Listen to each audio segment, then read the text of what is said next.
This game will always have a special place in my heart, as one of the few games that will eventually push me onto the path of celibacy. And for all of you people out there whose parents refuse to pay a monthly subscription to WoW, then you probably have played this game. Hello there, I'm Cass, and welcome to another episode of RTS Retrospective, a series where we replay old RTS games to try and see if we can recapture the magic that captivated us years ago. If you're interested in more RTS and RimWorld related content, consider pressing that subscribe button. And today we are going to be replaying Spellforce 1, The Order of Dawn.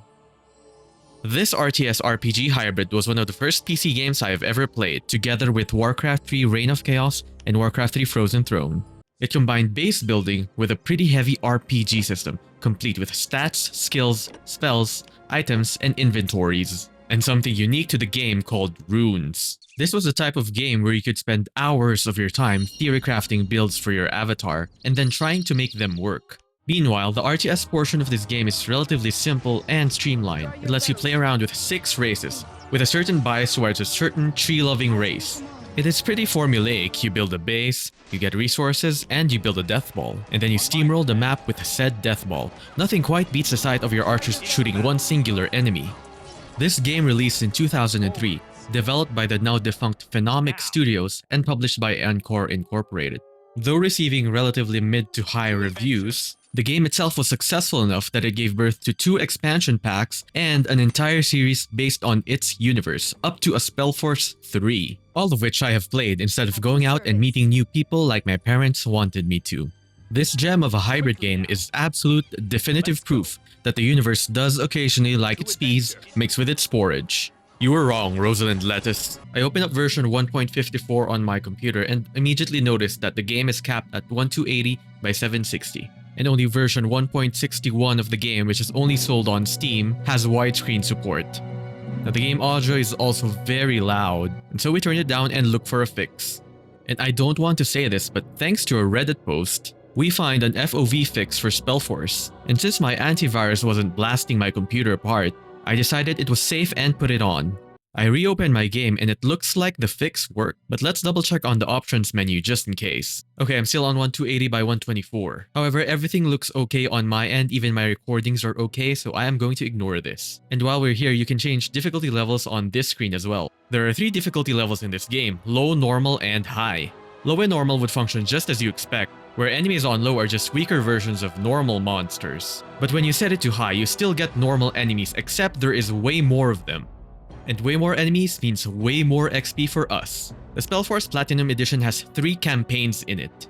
You have the Order of Dawn campaign, which is the base game and what we will be playing today. You also get 2 expansion pack campaigns. You have the Arin campaign and you also have the Phoenix campaign. There is also a free game mode where you can play custom characters in custom maps and campaigns. But we won't be touching any of that, so let's go to character creation. The character creation screen, where people spend hours and hours of their time to create monstrosities like this. That is certainly a very unique face. Unfortunately, character creation in Spellforce comes in as preset heads, plus 2 body types. Since there's little creativity here, I am just going to choose face number 1 and name myself. And from here you can see character abilities and their specializations. There are 7 total abilities in Spellforce 1, and each ability has its own specializations. 4 for melee combat, 2 for ranged combat, and 3 for every magic school. Now abilities and specializations have no direct effect on your character, but they do determine what you can wear and what spells you can use. Each ability and specialization can be leveled up to level 12. Now spinning heads here will focus on white magic and become a paladin, eventually. And there are many reasons why you want to be a paladin in Spellforce. And 90% of that reason is auras. And the most important aura of all, which is the aura of fast walking, which by itself will save you so much time, if we get it of course, because it happens to be an RNG drop. Now let's talk about character stats. On the lower right you have 7 stats. You have strength, stamina, dexterity, agility, intelligence, wisdom, and charisma. Strength is pretty basic. It linearly scales your attack power, and it affects both melee and ranged attacks. Stamina increases your HP pool, and similarly wisdom increases your mana pool. Dexterity increases your chance to hit, and agility reduces your chance to get hit. And lastly, the most important stat in the game, Charisma. And if you're perusing TikTok, then you know what Riz is. Riz makes prices go lower and makes white magic more effective, including auras, which means our character will need every single point of Charisma he can get. Now, enough technical stuff and on to the game. It all began with the discovery of the Old Fire and the secret of the Convocation. 13 mages, blinded, driven by the greed for divine power, and under the bondage of the Circle, their armies unleashed death and destruction, bonded with the power of ancient runes, cursed to eternal life and eternal death. Until the last day of the old era had dawned.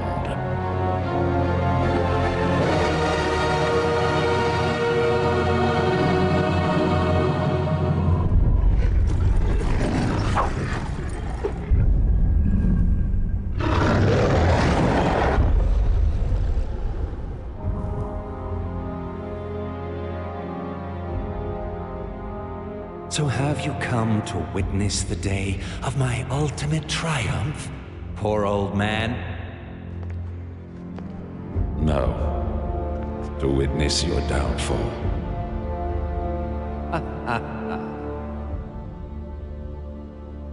You cannot win. The Convocation is a lie. It will destroy all of us. So...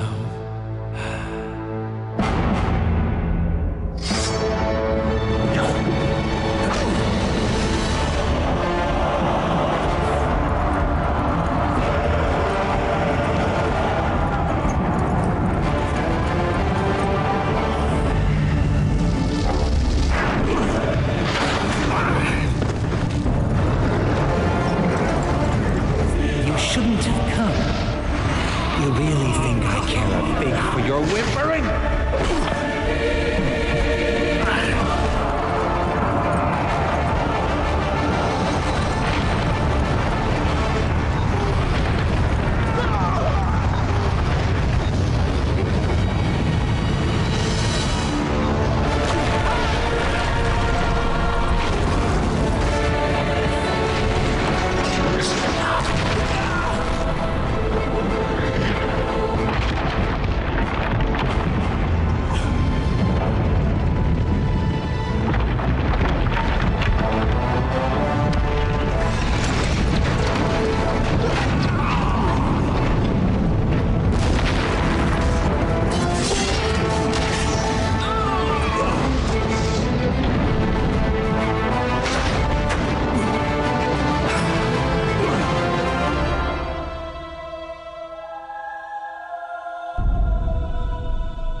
And there we have the intro cinematic. Now I have some complaints about the intro cinematic, but let's watch this intro cutscene first. We are started with a pretty action-packed cutscene, with some lady shooting orcs, which will be followed by some of the most amazing voice acting in the game. Tahira!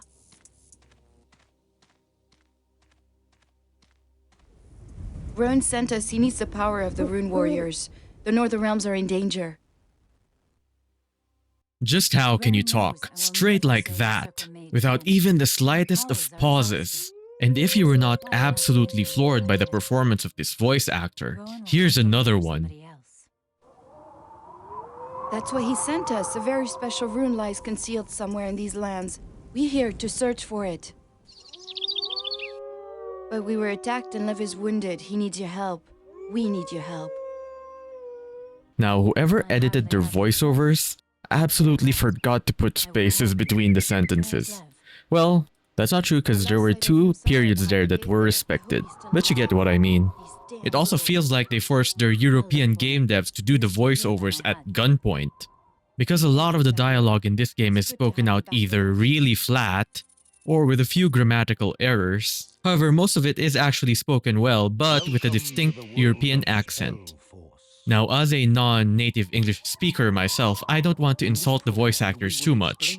But you are selling a product to a mostly English-speaking market. But you know, I'm just a gamer and I'm not a voice actor. Alright, back to the actual game. Look at the graphics in this game, it's still pretty nice. I mean, it's low poly, but still. Oh man, we get the old man tutorial. And I don't know about you, but having a boring old man talk to me about a boring tutorial makes the tutorial so much worse, man. And this tutorial is as boring as tutorials get, because there is an insane amount of walking. So let's just check over the controls. So the controls are pretty basic. Left click to select and then left click to enact an order. Right click to move. You can control right click to attack move, among and many other buttons. However, those are the 3 most important buttons. Now this game does not really have many keybinds, but at least they got control groups, which is I guess a very important feature in RTS games. But they are missing one very important button. And that button is to select all of your combat units across the game, because that's pretty much how I played StarCraft, and StarCraft 2. Now while this old man keeps yapping on, I'm going to start yapping about that intro cinematic. While it may have seemed a normal and good intro cinematic for you, that thing blasted my ears apart. I set the master volume to a very low number, yet for some reason, cinematics in this game, plus ambient noises from animals like wolves, owls, they're all very loud. And the ambient noises are very noticeable early on, because most early maps are forests. And it doesn't matter how much of the forest you burn down or how many animals you hunt to extinction, there's always a wolf or... Yes, we can hear you. This tutorial is very boring, so instead of me playing it, here, let's do some quick paint lore. Welcome to the lore of the world of Spellforce.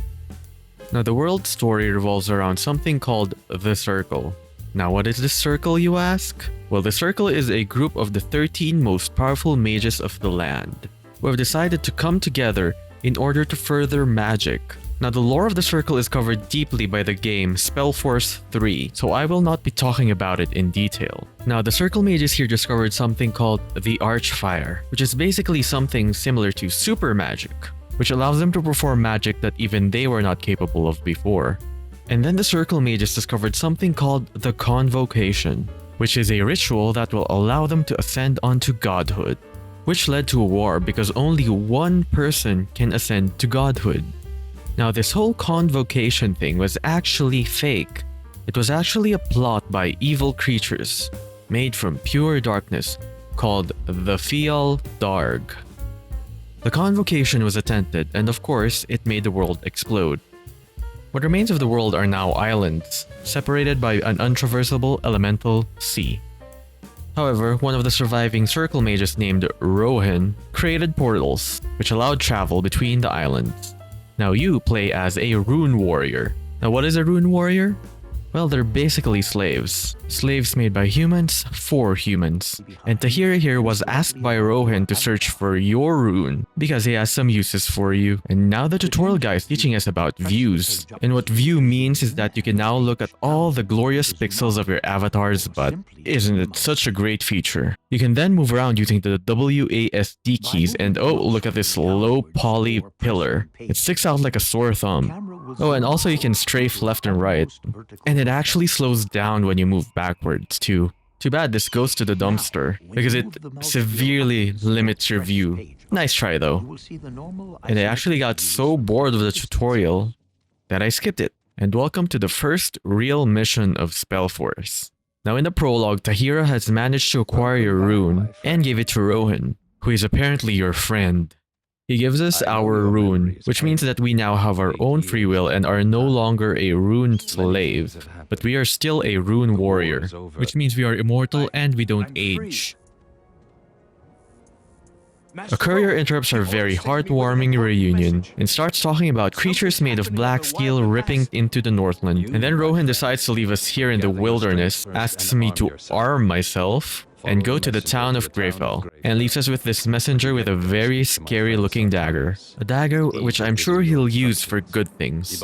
Good things such as helping me fight some very aggressive young forest spiders, and guiding us across the mountain path on towards Greyfell. And most certainly not things like leading us to an NPC named the Dark One, or getting bribed a lot of money and stabbing us in the back. Alright then. Die, rune slave! We're under attack.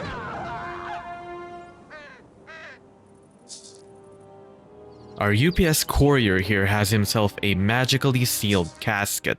And on the distance there, we have ourselves a voyeur in white, who watched me get stabbed in the back. And now this man here named Randolph Lighthand tells us that the pass is overrun by goblins. So he leads us to a nearby human monument and begins the RTS portion of this map. Now most maps in Spellforce have an RTS portion and an RPG portion, but some have an RPG portion only. And then there are maps that are technically RTS, but you can do them solo, or with a small group of heroes. Up to you, although you will lose out on things like experience and items. And here, one of the first things that artificially slow your game down. Instead of being given a baby lump sum of initial resources, you have to get them manually. So your units have to go very far away just to get their initial resources. And that adds a lot of time at the start. For example, in the northeast, I had my workers gather some stone. Now, once they finish mining that stone, they have to walk all the way back to the monument. And they will do it very, very slowly. Resource buildings like quarries not only speed up the mining process, but also shorten the transit time significantly, because the resources can be dropped at their location. Like, look at those two guys, slowly walking back to the monument, and the woodcutter's hut would shorten the travel time by around half. But you have to spend your first 30 seconds or more waiting for your first shipment of wood before you can start constructing a woodcutter's hut. Oh, and look, more voyeurs. Now in Spellforce, you have initial units that are sent to you by enemy bases called scouts. These guys travel very, very slowly, and they usually come in solo. So these scouts will stare at your base for around a good 30 seconds, and then they will run back to their base camp. And those base camps will now start producing significantly more units. No, spinning heads, don't die. It's too early. You can't have your first death. Death means lost XP. I'm low on mana too, but I feel like I'll live. Surely. Now, what were we talking about before we got rudely interrupted? Oh yeah, resources. So at the top of your map, you have resources. Going from left to right, you have wood, stone, iron, moon silver, aria, lenya, and food. The first three resources are used by all races in the game. However, some use more of a specific resource than others. For example, elves like wood. The next three resources, which is moon silver, lenya, and aria, are race specific. So for example, elves like using lenya, and they're typically used to make magical or stronger units. So this is the more advanced and important resource. And then the last resource you have is food. Now food here is used to increase your unit cap, and unit caps in Spellforce start at 10, and during the very end of the game you can reach up to 80 units. But from personal experience, you rarely ever reach 80. Most maps will be done by around 60 or 70 at most. Now that we've got an economy running, we'll let this goblin go back to base, which at first seems contradictory, but this actually means more XP for us.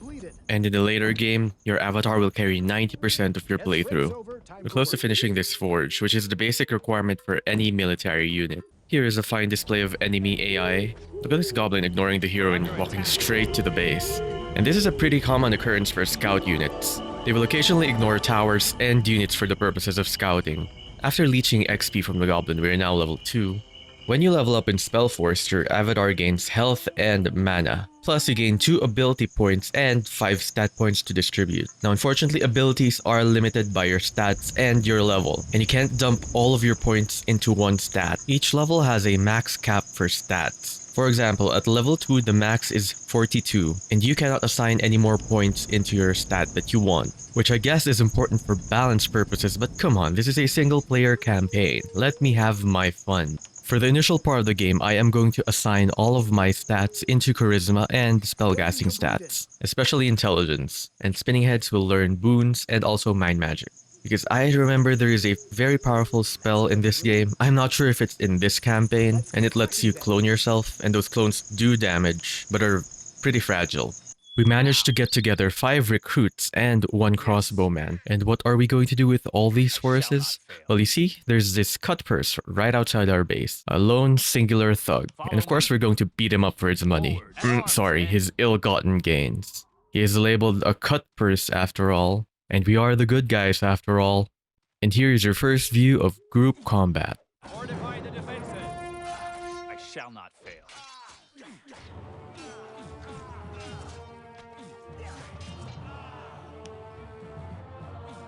Yeah, I know there were 7 of us and he managed to do this much damage to 1 recruit. Thankfully our avatar is a paladin.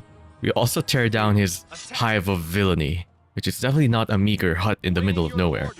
No more cut purses will be produced in this building, and he has something called Tonard's eyeglasses, which I'm sure will be relevant later on, together with this grave I accidentally clicked. Another reason why this game is so slow is because all military units are produced in the monument, similarly to a hive for StarCraft Zerg. Now you can only get 1 of these, unlike hives, although occasionally on some maps you get 2, and occasionally 2 of different races too. However, these extra monuments are typically found later on after you've made progress killing enemies in the map, and they act as reinforcement points. Now unfortunately you can't teleport your units in your first monument to somewhere near your second monument, and these guys don't run like Zerglings on creep. I wish. Eventually I amass enough forces that we can attack the goblin base directly. So I decide to lure out the enemies using my avatar, and it went rather poorly. I completely forgot that I was a cloth-wearing mage, and there are casters here that spam rock bullets on your face that take away almost half of your HP. So I run back to my forces, and thankfully the caster runs out of mana. That would have been the death of me. Yes, go, slay goblins. And you must be wondering why I didn't spam heal on myself. And that's because if you get hit, your spellcasts will be interrupted, and I probably would have died there. Now thankfully these goblins are pretty weak, so my forces make good work of them, with 0 casualties so far. I have my forces charge into their base, bash their goblin skulls in, and burn their homes to the ground. And this means that the path to Greyfell is now open. And we proceed eastwards to Greyfell. And we encounter a group of humans being raided by orcs. So we also bash their skulls in, and rescue some poor peasants, for which the peasant Lemuel is very thankful for, and mad at the guards. I mean, yeah, come on, medieval cops, do your job. And our job is not finished because there are orcs on top of that mountain. So we go to the mountain and bash some orc skulls in, and loot treasures, of course.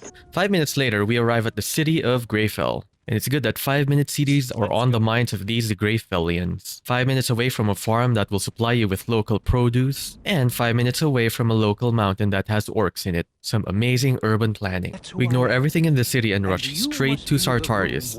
We need to warn him about the Dark One, and how he plans to kill Rowan. Unfortunately, our meeting is interrupted by a group of cave orcs, who are mad that I stole their treasures from them. And so we use our army that's parked right outside the city to help defend the city.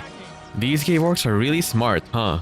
After helping the city defend itself from psycho orcs, we go back to Sartarius, who informs us that the casket we got from the UPS courier is sealed with circle magic, which means only Rohan can open it, as he is the only other circle mage alive, and so some poor unfortunate soul is led into a rabbit chase. Said poor unfortunate soul being us, the main character. Sartarius assumes that Rohan will visit his old friend Darius in Liannon, and our first goal is to chase him there. However, as this is an RPG made in 2003, you can expect some 2003-esque quests. You know, those quests like in World of Warcraft where you have to fetch something? Yes, those kinds of quests.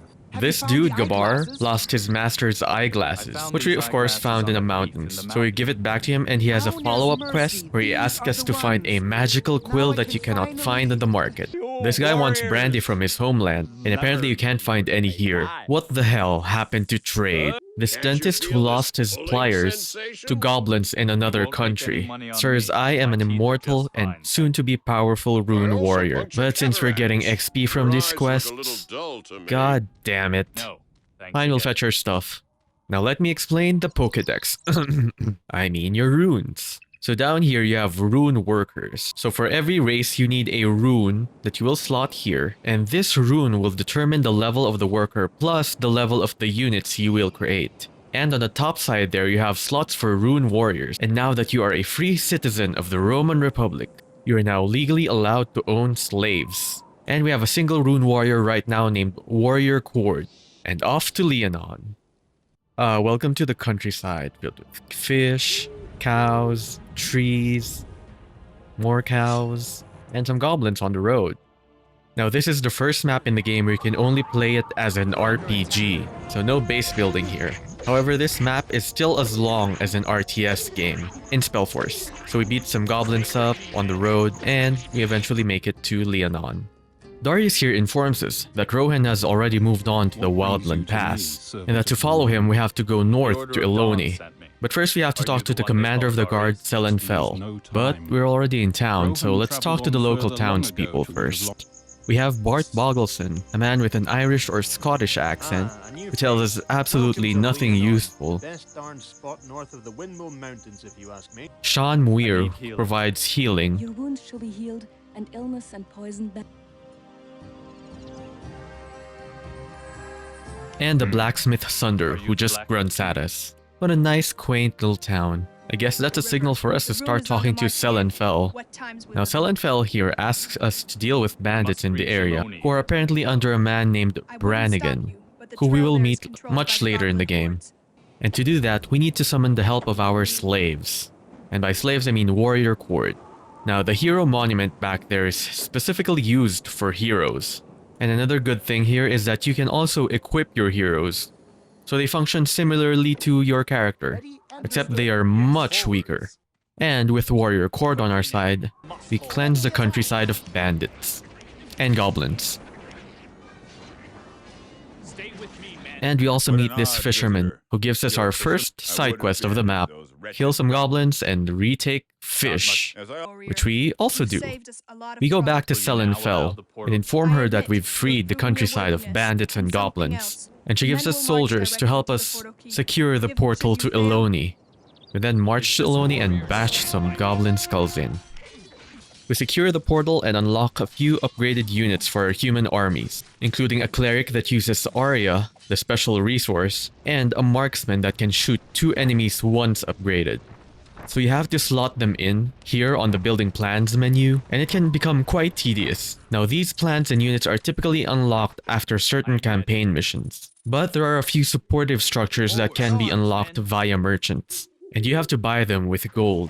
And while the main quest for Liannon is done, there are still quite a few side quests we need to finish. Up north, you have a chest that contains the pliers for the dentist, as well as some Liannon brandy, which is non-dwarven, which the Greyfell dwarf will not accept. There's also a ghost in the mine that will lead to a lengthy quest chain that you will have to go back to every now and then, because the final enemy for this quest chain is level 20 and will annihilate your tiny little heroes. The ghost drops a ring that we have to take to a particular person in Liannon, who for some reason collects special magical rings. And that will continue the quest line. And that's all you can do in Liannon for now. We will return eventually to Liannon for some side quests and a main quest. But for now, it's to Eloni. Welcome to Eloni. Now if you haven't guessed by the name, this is Elfland, and Eloni is one of the smaller elf settlements in the area. We go down this slope and meet an elf named Sidahan, and she tells us that she is part of a group of warriors who try to break through an apparent blockade of the Eloni settlement. Now these elves here worship the goddess Selune, or maybe it was Elune, or was it Elen? One of those three. But anyways, our mission is to help the settlement of Eloni, and there is a human rune monument nearby, and so we're going to use that to build an army and help Eloni. Oh, and rescue her other sisters that were scattered to the 4 winds. But before that, back to Greyfell. Gotta give the dentist back his pliers before I forget. Sino here is happy enough, and gives us a tiny bit of copper Plus, the more important thing, experience. And with that, back to Eloni. Eloni is a pretty standard map, and one of the more boring maps, because your avatar cannot solo anything here yet. And so there's absolutely nothing to do early on in the game, but look at your peasants farming materials. And wait.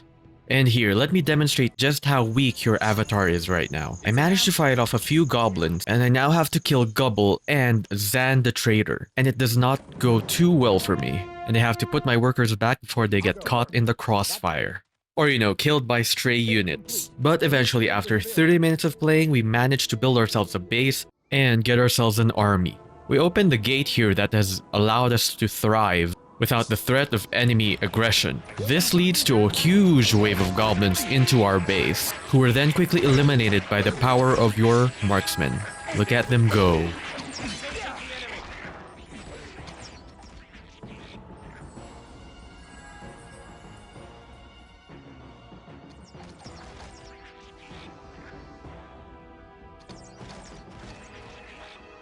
Rune warriors, stand by me. Fortify the defenses. The lines must hold. Never give up. Yes, sir. Moving out. Never surrender.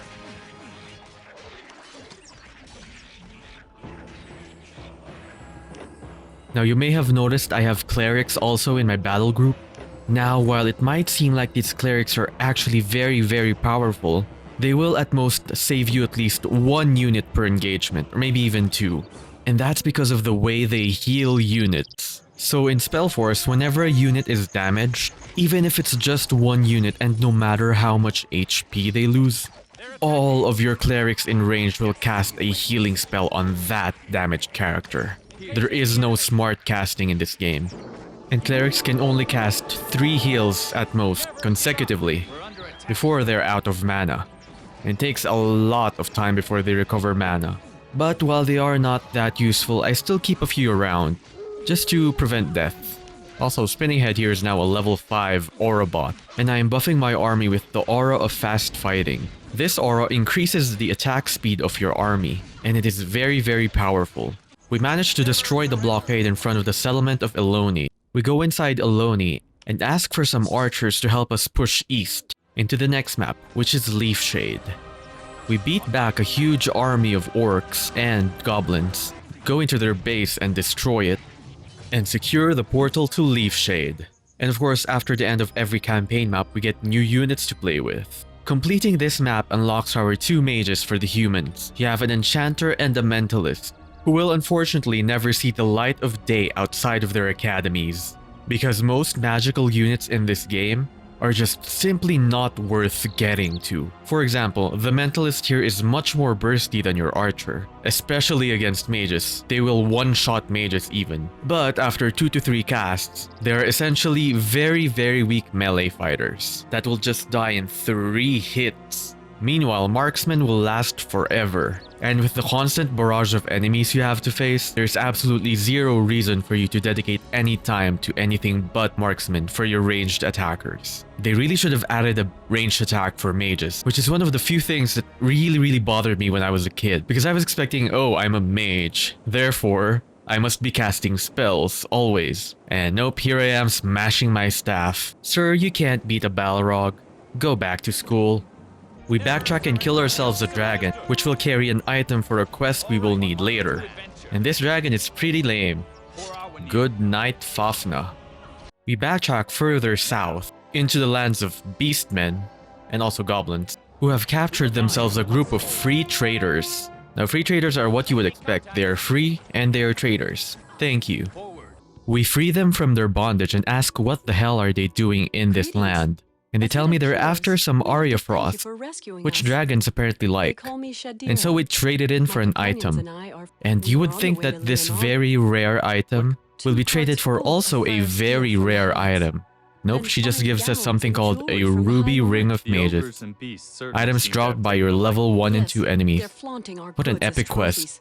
Further in Beastman territory, we find the crazy man, who apparently wants to kill his brother, because his brother has been possessed by some spirit. And instead of letting him commit fratricide, we instead take the burden from him and commit some homicide. We find Sharknar just a little bit northwest, and he gets banged by 50 men and 10 women, and promptly dies. I didn't even know what his abilities were. And we return to Crazy Man who wants to commit fratricide, and he gives us another useless item. Thank you. And while we were cleaning the map of Brannigan's forces, we managed to rescue the 4 groups of soldiers who tried breaking the Eloni blockade, and all of them have managed to go back to the Eloni settlement. So we go back to them, and they give us a few rewards. And what is the most important reward of all? Experience. And this map is done, and I think it's time we proceeded to Leafshade.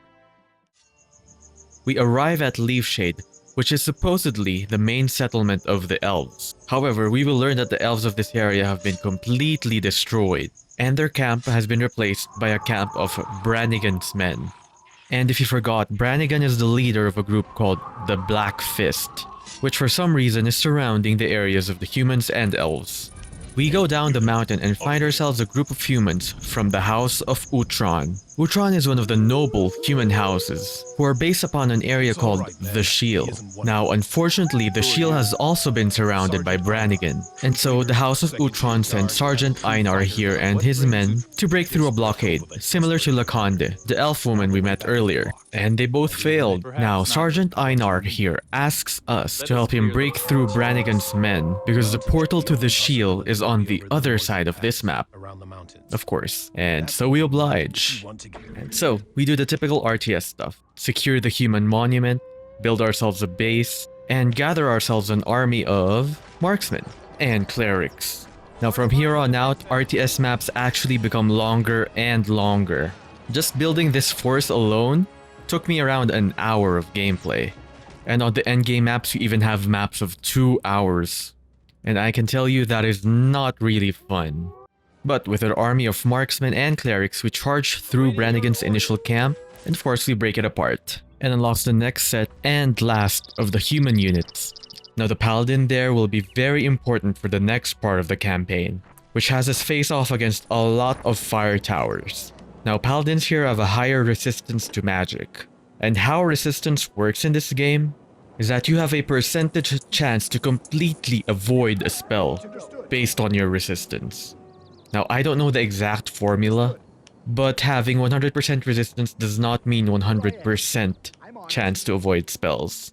However, this resistance is actually very weak, because you will barely notice it if your character has a high resistance, unless they get insane amounts of it.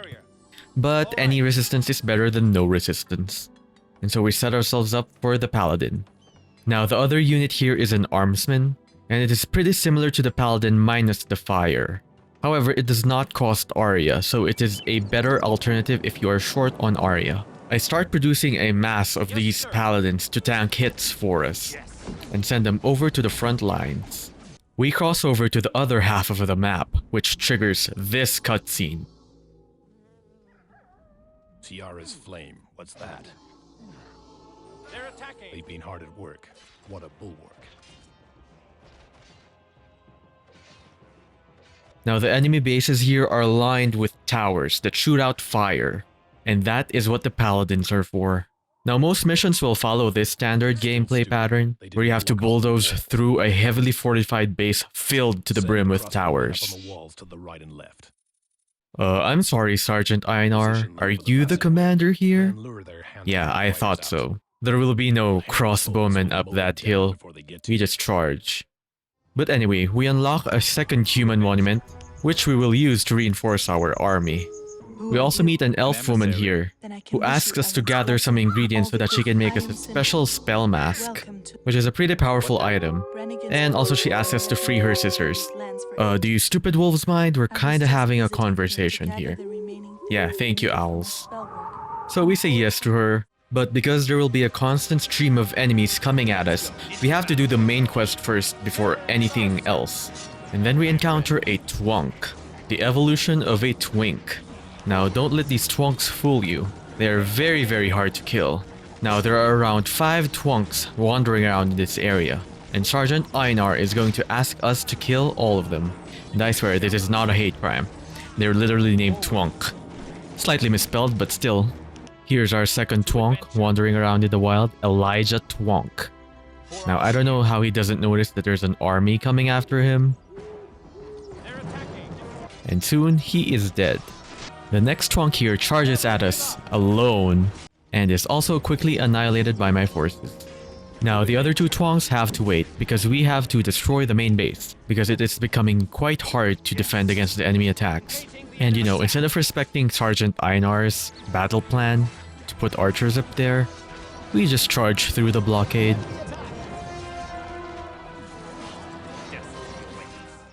And we start smashing into the enemy base. Now, these towers are pretty hard to deal with, because there is absolutely no way for you to deal with them other than by punching them. And it takes forever to punch them down. And these towers only get harder and even more annoying as time goes on. So after incurring a few losses, we managed to absolutely demolish the enemy base. And now that the main base has been dealt with, we can do with the side quests. So before we backtrack to kill the remaining Twonks and free the elves, we go up a mountain. We see a circle of orc shamans doing some kind of ritual. Of course, we kill them and take their items. Most importantly, a piece of chalk that will be used for a quest later. Alright then, back to the Twinks and to free the elves. And another Twonk down, and I'm not sure where I killed the other Twonk, but I have all of the Twonk heads. And so it's just to rescue the elves. Now, unfortunately for the elves, once you start walking up that hill, the orcs are going to start killing them. So you have to move quickly to kill them, and for every one of those you rescue, they give you XP and a useless item. Thank you again, game. The last side quest in this area involves the spell mask and has us kill some undead for some of their ingredients, as well as this giant beetle. And once it's dead, we return to the elf and get ourselves a powerful spell mask. And that is the story of Leafshade. The next part leads to the Shiel, the land of the House of Utron. Oh yeah, we also unlocked some plans for the elves, so I guess the elves are coming soon. Now the elves here use a lot of wood, and by a lot I mean a lot. But fortunately for them, they have a way to renew this wood, but it does take a long time to get that wood going. Yes, more wood jokes. But anyway, to the Shiel. Immediately after entering the portal to the Shiel, we are greeted with this. The House of Utron has been removed out of their fortress, and when we reach their base, we find out that their Lord Commander has been poisoned. And so the second in command has us go to a healer. And this game only has one healer, Shan Muir.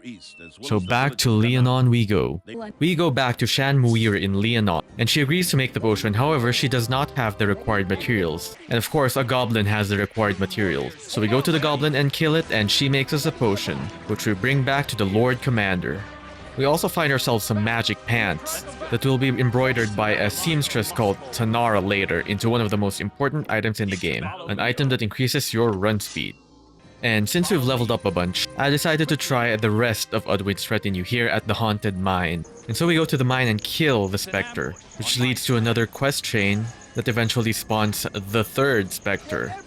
The third Spectre is also dealt with, which leaves us with the last Spectre, who is a level 20 character. Now, I am going to leave this again because I do not want to be blasted by Udwin, a level 20 character. We go back to the Shiel and give the potion to the second in command, so he will treat the Lord Commander. Of course, the Lord Commander is grateful and asks for our help in clearing the Shiel. And in order to do that, we have to get to the Elven Monument, which is surrounded by enemies. He does, however, send us a group of reinforcements, so that we can retake the monument. Now, this map has a unique set of scouting posts, which are funnily enough called alert posts. To adventure.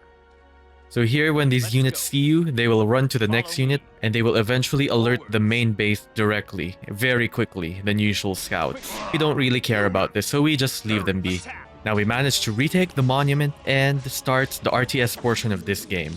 And while we're busy gathering resources for the elves, let me explain to you how races are in Spellforce 1.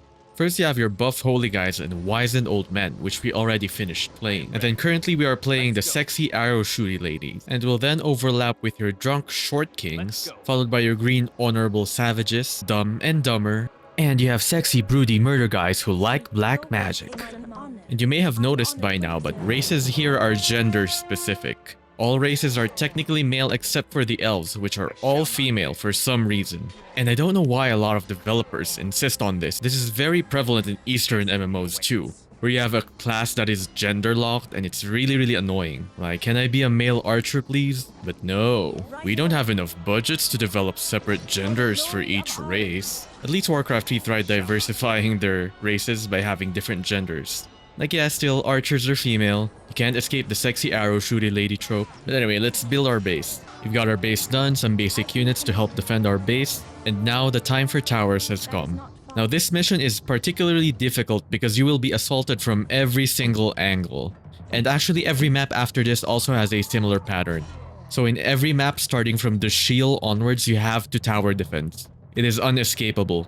Because you cannot separate your army, you're going to need your entire army to push. And this problem becomes very exacerbated later on. And after some thinking, I decide something that is called spawn camping. Now in Spellforce 3, you have an unlimited number of enemies, and all of those enemies give you XP. However, this XP actually goes down for every enemy you kill. However, it is still worthwhile if you want to power level your character, and while certainly not required, the last few levels of Spellforce are insanely difficult, and you will practically ignore your army. Now spawn camping involves you building your defenses around the enemy spawn points. And each base has its own multiple spawn points. And spawn camping like that is actually more efficient than waiting for the enemies to come to your base. And that's because the AI does not send every single unit it has towards your base. Instead, it will send them as waves, and it will keep some as base defense. And of course, you want to maximize the amount of enemies you kill, so you build your towers at the enemy spawn point. Also, the spawns happen slowly instead of instantaneously, and so you don't get a big burst of enemies that you have to kill, thereby preserving your towers. And I thought long and hard about it, but eventually I gave up on spawn camping. I don't feel like it's worth it for me to spend 10 more hours on this game just to gain a level or two. I'll just have to deal with it. This map took me an extremely long amount of time to progress into, but eventually we managed to push the enemy back into the fortress of Utron. The Utronians inform us that the portal to the Wildland Pass is blocked by a lot of powerful fire mages, orc fire mages to be specific, and we have no chance against them unless we summon the help of something called the Dryads. However, the Dryads only respond to you when they are given weed, or Lenya as it is known in this game. And so off we go to gather Lenya. Sometime later, I managed to gather the Lenya we need to summon the Dryads. And of course we have to do it at midnight, or night at least. And after giving them the Lenya, they smoke it and they become really high and really powerful. And behold the power of some Lenya-addled Dryads.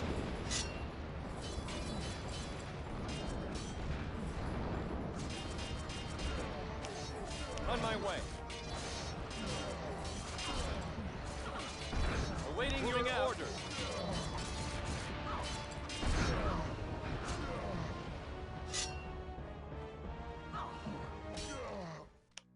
The head Dryad slaughtering that one last orc was real masterful. And we are done with the Shiel. We arrive at the Wildland Pass, which is the last known location of Rohan. And we find it filled to the brim with Brannigan's forces, and Rohan facing off against those creatures made of black steel. Fortunately for us, Rohan is a circle mage, so he is practically immune and immortal. We use what's left of Rohan's entourage to help liberate the elf monument in Brannigan's hands. And since Rohan doesn't really need us, a quick detour to Greyfell. We give Gabar here the quill we found in Liannon, and then he asks us for invocation chalk, which we already managed to get in Leafshade. And then he asks another thing from us, which is to help repair his master's robe. And in order to repair this robe, we have to go to the seamstress Tanara, who will request us some very rare materials. I then slotted in the buildings I got from the last map, as well as the Wind Archer. Now the Wind Archer here is the absolute best unit ever in this game, and you will see how good it is later. But anyway, back to the Wildland Pass. And back to the good old, build a base, defend it from enemies, and then steamroll the map. Now the Wind Archers require Lenya, which is plentiful around this map, so it won't be hard to make them. What is hard, however, for the elves is food. And so while their forces are powerful, you will be severely limited by your food.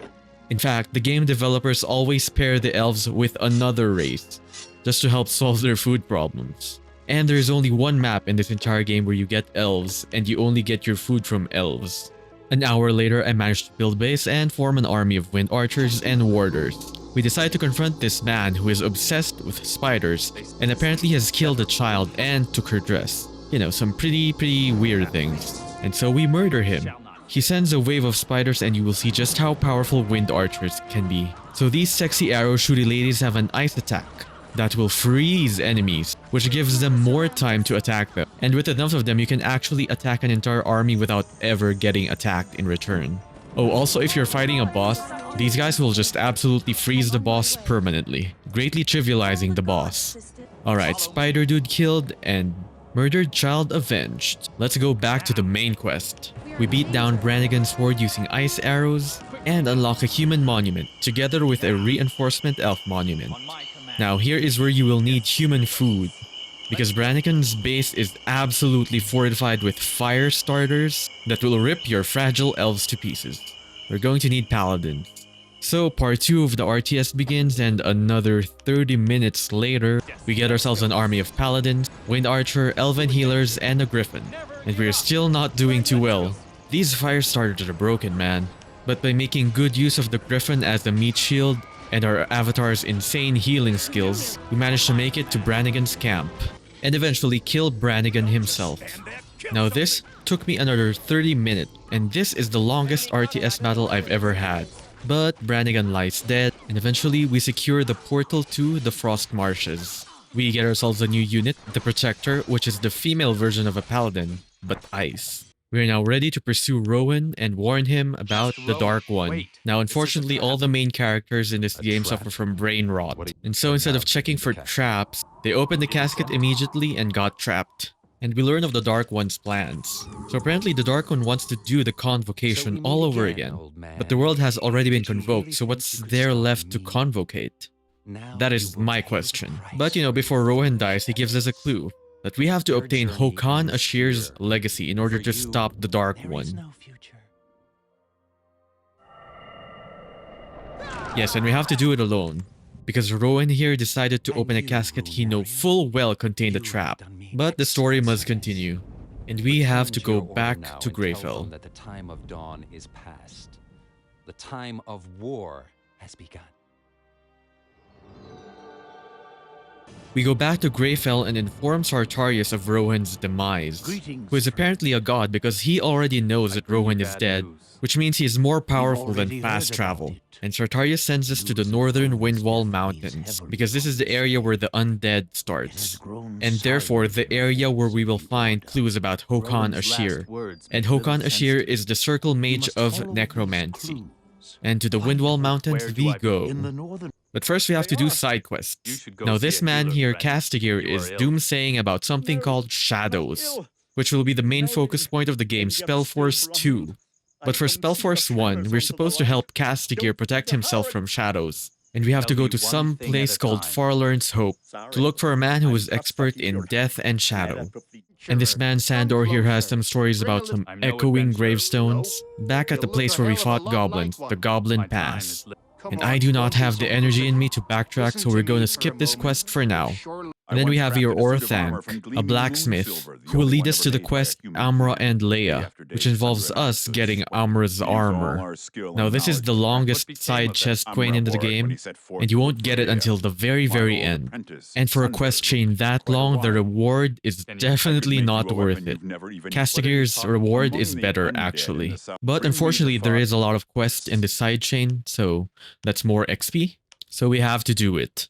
The first part of the Amra and Leia armor quest has us go back to Sunder Blackhand in Liannon, who helped forge Amra's armor. He informs it that Shan Muir is Leia's sister, which is the next breadcrumb to our quest. And Shan Muir informs us here about Leia, and that there are a bunch of bandits roaming around their old house, which of course we investigate. So we beat up the conveniently named Santos's thugs, so that we know who sent them. We'll also conveniently drop a letter named Santos's letter. We try to inform Shan Weir, who doesn't seem to care about what happened in her old house. And so instead, I decide to destroy the other ghost that's left. You're probably powerful enough for the ghost. And this fight is no joke. Odwin here is a powerful black magician and a very powerful melee fighter. However, he drops one of the best rings in the game. A ring that you will wear until the end. And that only means one thing. We murder him. And we get ourselves a very powerful artifact. And I believe there are no more side quests, so it's time for us to go to the northern Windwall Mountains. And immediately we're greeted by a guy who tells us to go to Stonewall Castle for Marcia. And upon reaching the castle, we are informed that they're being assaulted by a horde of undead down south, and their dwarven allies have also abandoned them. And so we are obligated to help her, so that she can give us information about Håkon Ashir. They direct us to a nearby elven monument. And it is also on this map where we find the most powerful object of all. A scroll that teaches us the aura of fast walking. 20% walking speed that scales with charisma? Here we go. I can't believe it. I thought no merchant sold this. Is this luck? Well, let's not dwell too much on it. We might get unlucky. Now, unfortunately, I do not meet the requirements for fast walking, and so I have to RP walk to the elf monument. And so standard RTS game begins. Now the caveat for this map is that it is timed. After a certain amount of time passes, Lord Junir's forces near the pass are going to be assaulted by waves and waves of undead, and they will not survive without your wind archers. So it's time for us to start mass producing wind archers. The first wave unfortunately comes very early, but Lord Junir's forces can hold them off. With or without your support, actually. However, after the first wave, the waves come in increasing intensity and number. So the first wave is a very good sign or marker that you need to start producing your wind archer. The second wave comes and we already have our wind archers positioned on the walls. They managed to defend successfully, although the AI here becomes very janky. Because your wind archers will not prioritize the skeleton archers shooting at them. They're dumb. And I don't know about you, but if someone hits me, I am going to start hitting them back first. But that's not how it works, so you have to deal with it. And then wave after wave after wave of enemies come, until eventually we launch a counter-offensive to drive them back to the portal. And counter-attack we did, pushing them back to the portal and wiping the undead off the face of the northern Windwall map. Starting from the Windwall Mountains onwards, almost 70% of the enemies you face here will be undead, or some variation of undead. So your buff bot avatar actually becomes useful, because he can cast the spell Hallow. Hallow is a very powerful offensive spell. In fact, it is so powerful that it will kill your endgame lieutenants in 4 hits. And Hallow is a dot, so one cast will kill them.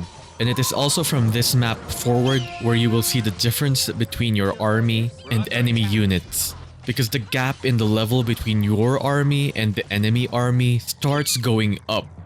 To the point that playing RTS maps as the RPG actually becomes better. And here our guy drops some dwarven runes, which means we will soon be transitioning into dwarves.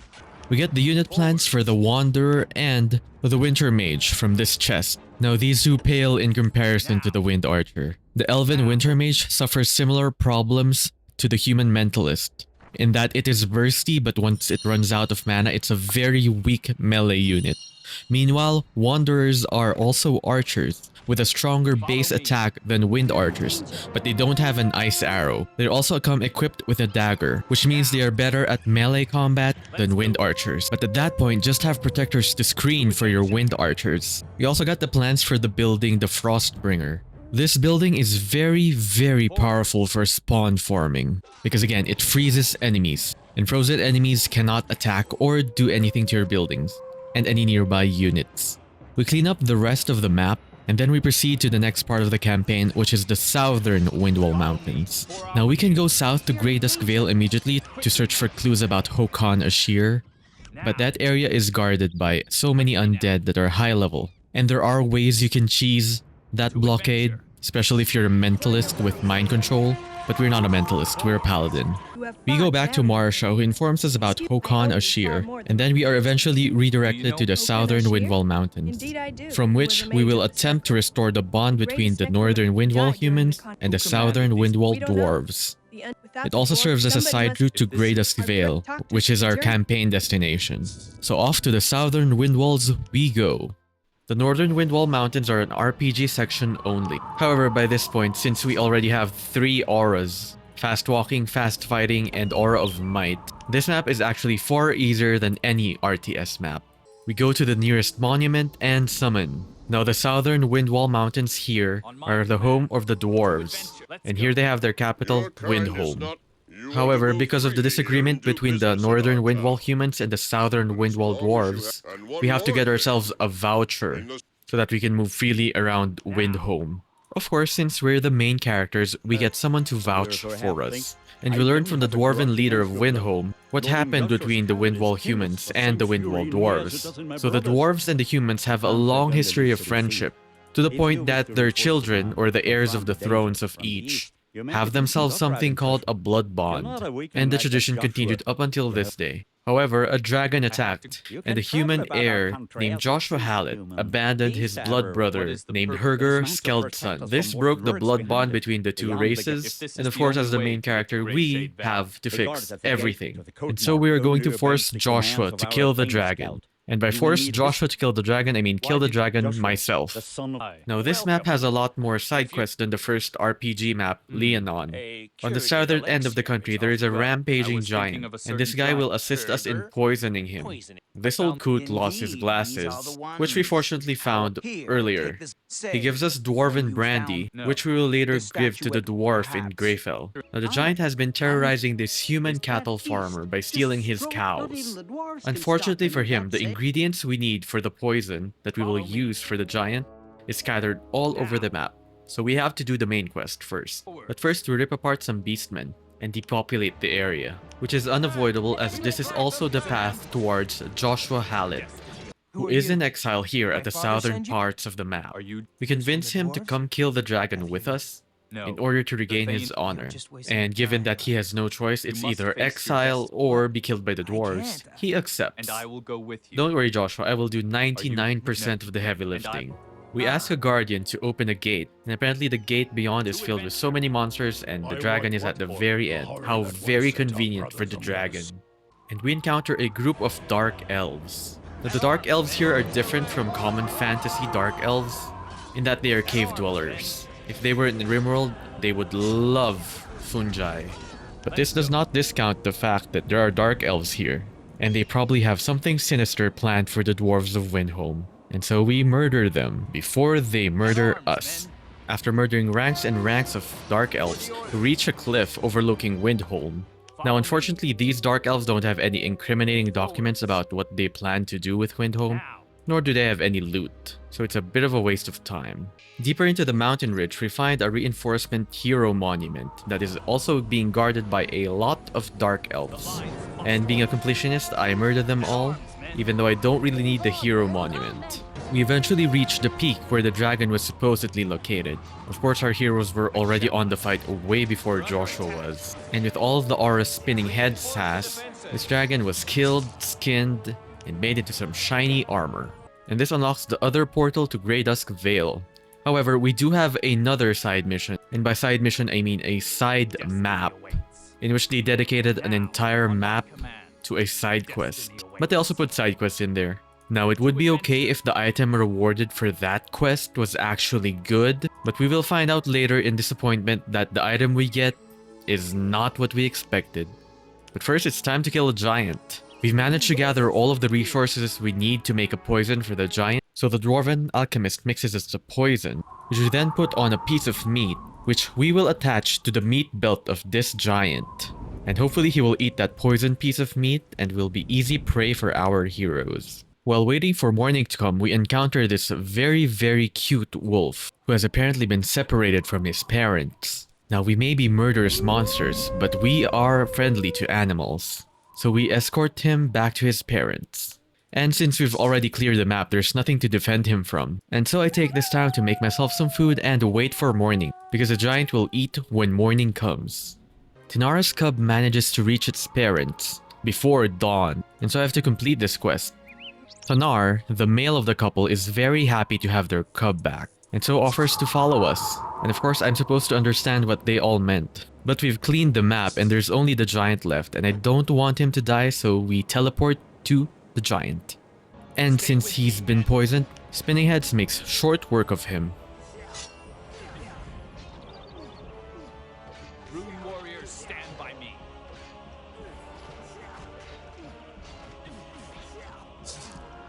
Now, killing this giant opens up the side quest called the Earth Blade, which again, as I mentioned earlier, is a pretty pathetic reward, given that you have to do an entire quest line and it's given to you at the very end of the game. But we have to do it since this is free XP. I went back to Greyfell to restock supplies and also talk to Sentos the trader, who I completely forgot. When we confront him with the letter, he asks us to meet him at the Wildland Pass, which is of course a trap.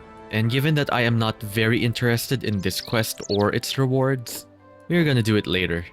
And away to Stoneblade Mountains we go. Now this map is a representation of Earth before it was colonized by civilizations. So it is filled with beastmen, earth elementals, and giants. Hill giants to be specific. Now this map has absolutely zero impact on the game. And so I will give you a very brief summary of what happened. So first, we built a base, made a swarm of sexy arrow shooty ladies, who then proceeded to smash rocks, commit genocide against beastmen, murder a hill giant and put his club up his ass, loot his cave, and obtain ourselves an earth blade. And now it's back to the main mission. And here we are at the land of the dead. Now Greydusk Vale here is filled to the brim with undead. And at the middle of this map, there is a fortress made by the Order of Dawn. And we have to get there, however, there are skeletons in the way. And so the RTS portion begins immediately.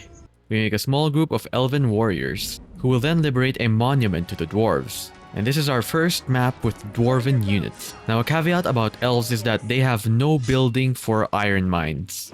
And so they have to rely on other races for efficient mining of iron. We battle through a pass through a lot of undead, and we eventually reach the Fortress of the Order. Inside the fortress, we are spoken to by the leader of the Order of Dawn in this area named Urias. And if you've played the Spellforce series, you will notice how he has mispronounced Bargagor as Bragagor. And this will happen again later, by another voice actor, and it's not Bragagor. Now Urias here tells us about this fortress of the Order of Dawn, which has been continuously assaulted by undead, and apparently they've already lost a significant portion of the fortress. And apparently these undead are streaming in from Whisper, which is the graveyard of Hokan Ashir. And apparently these undead are searching for something, which is why they're attacking here at Greydusk Vale. And that something is called the Mask of Belial, or Belial, and he asks us to bring it to him so that he will stop attacking people. But first we have to find the mask, and it's been split into two parts. 2 hours after playing this map, I finally amassed a fort that is capable of pushing east towards the Howling Mound. Now to push east we have to go through these snake tunnels, and at 4 points in this tunnel there are entrances and exits. For the undead, not you. So you have to move very quickly on this map, or else your druids will run out of mana and you will die, because they are your main healing source. So immediately north of our forces is the first cave, and then you will see just how effective druids are at fighting against undead. Now these druids here also have the spell Hallow, which is for undead units only and is a dot that deals a lot of damage. Now the only problem here is that druids will run out of mana, and there is no way for them to regenerate it faster. And here's our first cave system, so once we clear this area, after a while enemies will come pouring out of the cave, so you cannot stay here. You have to keep moving forward. Near the end of this path, we rescue a man. However, he had no dialogue options for me and I completely forgot about him. I proceed to destroy the rest of the undead, and you can see that even with an army buffed by an aura of fast fighting, it still takes us quite a bit of time to kill the last few undead. And the difficulty only goes up from here. And you can now proceed into the next part of the undead questline, which is the Howling Mounds. Now the Howling Mounds here is sort of a useless map, in that absolutely zero happens on this map. You could have put the NPC in the next map and nothing changes. So in order to proceed in this map, we have to kill 5 generals, which will subsequently open the way to the inner fortress. And after cleaning out the inner fortress, we get a very short RPG portion, which ends in us killing Korshar, one of the top commanders of Hokan Ashir. You dumbass, you're opening the gate for a flood of dwarven units. You're gonna choke on your own bone dust, you dummy.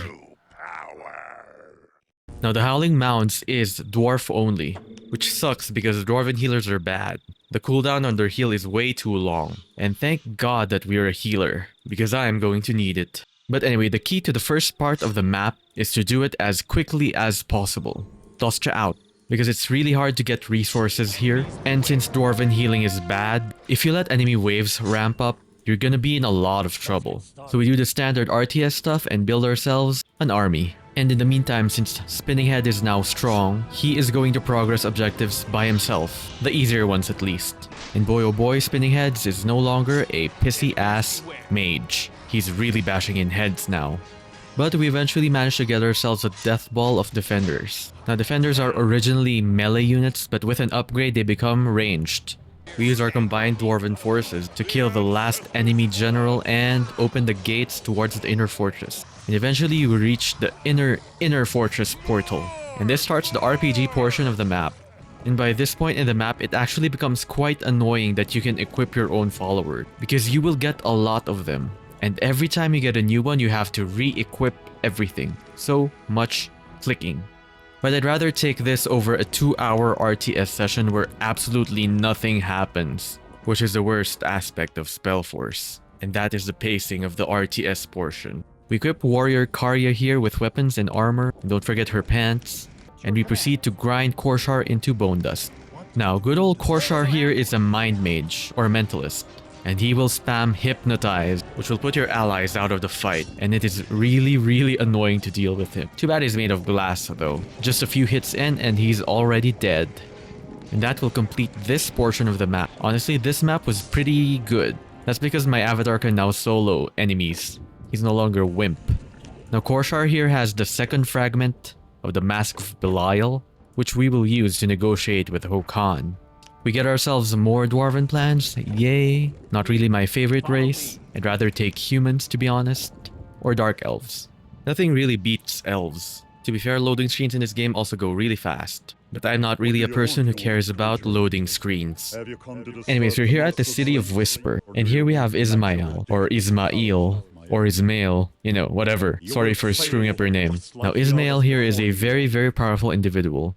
And to beat him, we have to use another guy. Now this other guy, even though he's immensely powerful, lost his armor, his weapon, and his griffin. And we have to get it back first before he can kill Ismael. And apparently he's been blessed by Tiara herself. Now Tiara is a goddess similar to Elene, and she is the main goddess of the humans. Now thankfully this map has both elven and dwarven monuments, and I don't really want to play with dwarves. So typical RTS stuff happens. Build a base, get ourselves a death ball, and steamroll through the map very slowly. Now this mission is very annoying at the start because there are 6 entry points into your base. You heard that right? 6. And I have no patience for building towers, because every tower built is a unit not created. So I immediately have my avatar out there, blasting apart bases. We eventually get a death ball rolling, and boy is this map the definition of full clear.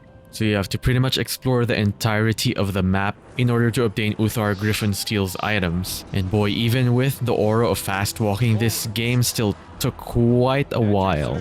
But eventually we managed to get all the items. And we'll wait very patiently while Uthar makes his way to Ismael very slowly. Thankfully he manages to reach it, you know, after around 10 minutes of waiting. This is worse than a WoW escort quest. Thankfully, he's no pushover and actually kills Ismael and his entourage. And now it's time to meet Hokan Ashir, after helping this guy get his revenge on Ismael. Alright, up to Hokan Ashir's city we go. Hello, Hokan. Hello. Hi. You know, maybe that guy could have come in our quest and help us. You know, just a thought. Instead he leaves. We could have used him. We finally meet Hokan, who says that he's only sending out undead because the lack of the Mask of Belial causes him great pain, and that he'll stop once he gets the mask back. Yeah, sure, we believe you 100%. But for some reason, we still do it. And it kind of doesn't make sense, because later on in the game, we get the ability to destroy a circle mage. And this guy is a circle mage. We should have just killed him, and avoided one whole expansion for this game. But anyway, Belial asks us to give the 2 parts of the mask to him. He agrees to stop attacking people. And also in return, he agrees to tell us how to stop a circle mage, which will lead us to the next part of our quest, the Phoenix Stone, which is located in Mulandir. Now this Phoenix Stone has Archfire in it. He has that same Archfire that made the circle and caused the convocation. So we retrieve it and use it to kill the Dark One. Probably. Maybe. Hopefully. Usually at this point in the game you have the two parts of the mask. But you remember that guy I forgot in Greydusk Vale to talk to? He knows where the mask is. And so I have to backtrack. Thankfully it's not that long because he's near the Bind Stone. So I use this Bind Stone and go back to him. And the man tells us that his half of the Mask of Belial is located in the fortress itself, which is why the undead started attacking it in the first place. He stores it inside his chest, and the key is actually with a bard named Tana Songblade. She agrees to give us the key, because you know, we kind of saved this fortress. And we use it to obtain the other half of the Mask of Belial.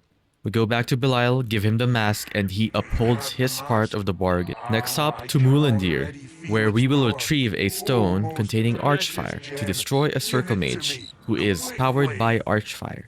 Unfortunately, the portal here in the Whisper leads to Godwall instead of Mulandir, and the portal to Mulandir is found at the top of the Godwall. And so we go to Godwall and prepare for a very long climb. We are introduced to a guy named Mechlon, who wants some fragment located in the Godwall. And this fragment is owned by Vintus Leonard here. Now this relatively barren piece of land is owned by the Red Legion. Now the Red Legion, as their name implies, are a group of demonically infused soldiers. They used to work for a circle mage named Uram the Red. However, since Uram the Red is dead, they're now independent. Well, sort of, because they're still bound to a demon named Ulather. But anyway, the inhabitants of this land are being oppressed by this guy. And here is a close-up view of a Red Legion soldier. And you know, I remember young me didn't understand why they look so different. And it's because they're demonically bound. Kerwin here asks for our help, and so we oblige. He tells us there's an elven monument nearby, and thank God we still play with elves. And at this point, you know the drill. Now this map is relatively unique in that there is very little resources scattered around and close to no food. However, as we sequentially liberate villages in the area, they will give us their supplies. And after an X amount of minutes, you can ask them again. And more than half of your resources and most of your food will come from this mechanic. So we charge our hero to the top of the base and the first village, which will give us a big boost in resources. And this will speed up the RTS portion of the map significantly. Alright villagers, give me your resources. We talk to the leader of the peasants here, named Bren Fallwind, and he agrees to give us the resources the bandits were supposed to take. And using those resources, we build ourselves a small army of wind archers. I wish I could have wind archers till the end of the game. Unfortunately, I have to play the other races, like orcs. We use our group of wind archers plus our avatar to liberate the second base. Now the base up here does not hold a village, but behind those walls there is an old dwarven mining settlement, which we can assume control of, together with a dwarven monument. Now while I don't like dwarves by themselves, they do have pretty good melee fighters. We pump these enemies full of arrows and start building base defense. Now the good thing about the Godwall map is that there's only 1 or 2 entrances to your base. And so you don't have to go around like a madman defending your base. But here our elven ladies start punching buildings, which will eventually lead to the liberation of the dwarven settlement. The dwarven settlement is locked behind a gate, and this guy has the key, and he just gives it to us. Thank you, John Goddard. Thankfully, the dwarven town is fully set up, and it will be very important for us to start getting food, because elves are bad at producing food. Unfortunately, this will still be a small proportion of the food that we get from the game, but getting more than 20 units is actually pretty important, because of, you know, death ball rules. I add some elven druids and some dwarven defenders into the mix to help defend those druids. And thankfully, druids are a godsend. You know what? I'm going to complain about the game. What's even worse than the slow RTS aspect of this game is that drops, including spells, are completely RNG. Merchants will only sell certain types of spells, which is around only a third of the total spells in this game, or less even. And some spells are more powerful than others for very obvious reasons. Like how I explained earlier how druids are better healers than any other healer in the game, because Aura of Healing is broken. Well, as a white mage, the only hope you'll ever get that spell is if it drops on a random mob. And not just any random mob, there are only specific mobs that drop them. So there's a chance you might not even get that spell ever on your playthrough. It also makes playing a mage pretty hard, because in this game spells only scale with spell level, minus white spells that scale with charisma. And so if you're unlucky enough to not drop an upgrade for your spell, and your spell is 2 levels lower than what you can use, you are going to be really weak. And that kind of RNG should not exist in the game. Let me use all the spells I can. And I know you want to add replayability to your game, but that is not the way to do it. Eventually, my forces climb up the mountain and reach the second village. This village is relatively fortified and there is a massive units out there. I've also mixed in Dwarven Battle Priests into my rank. And these guys function as buff bots too. They make your army go berserk, greatly increasing their damage. Who would have thought that dwarves and elves would work so nicely together? Sunder Dundru here agrees to give us resources and sends us on a quest to retrieve medicine for his daughter. Thankfully, we already picked up this medicine, so no backtracking required. However, we don't really need the resources actually, because the death ball is already rolling. And also the base of the mountain is so far away, so it will take forever to reinforce. So we just proceed and smash into the third village. Now the third village here will also give you resources, but more importantly, to the left of this village there is a dwarf and elven monument for reinforcements. And using all our properly appropriated resources, we reinforce our death ball and start our charge into the last enemy fortification. Now along the path there are actually griffin riders that will one-shot your druids. And I just get very jealous of them, because my Griffin Rider Titan was so pathetic when I used it on a mission. In fact, all Titans actually suck. They're very weak for the amount of resources they ask you to give. They're only good for one thing, taking blows. And even then, they're not better than your avatar. But anyway, we fell down these 2 pairs of griffins and proceed to the next part of the map, which is also littered with griffin riders. But we eventually break through the enemy ranks and meet this man named Cord Dunahan. Now Cord Dunahan here informs us about the Briar Wolves. Now the enemies we were facing in this area were actually part of an organization called the Briar Wolves. And these Briar Wolves are the mortal enemies of the Red Legion. And the Red Legion is mad that they are winning. After that mid-game lore dump, I send my forces to secure the last area, which contains the portal to Mulandir. Our mixed-race army charges and absolutely blasts the last remaining enemy fortification. Portal to Mulandir secure, and we get our first plans for the orcs. So we are now transitioning into the dark side, or the dark races I mean. However, Mulandir is an RPG-only map. Oh yeah, and we also freed the leader of the peasants, who has a fragment of spring. Was it spring or was it autumn? Well, one of those fragments. What fragment, you ask? The fragment of a painting so beautiful that it curses people into doing horrible stuff. You know, typical fairy tale stuff. This man agrees to give it to us because obviously it is a very dangerous fragment of a painting. However, he buried it somewhere near the dwarven town and we have to backtrack. God, I hate backtracking in this game. If you're gonna force your player to backtrack, have a fast travel there. Or, you know, put something interesting in between travel time. But anyway, we retrieve the fragment and proceed into Mulandir. And immediately after traveling the portal, we get another cutscene. And Vintus here warns us about the dangers lurking in Mulandir. And it was good that he warned us because these dangers are really dangerous. In fact, here's a demonstration. An enemy attack. An enemy attack. Let's go. Enemies beware. Hold on, men. Forwards. Now. Back! We must drive them back! The rune calls? Back! We must drive them back!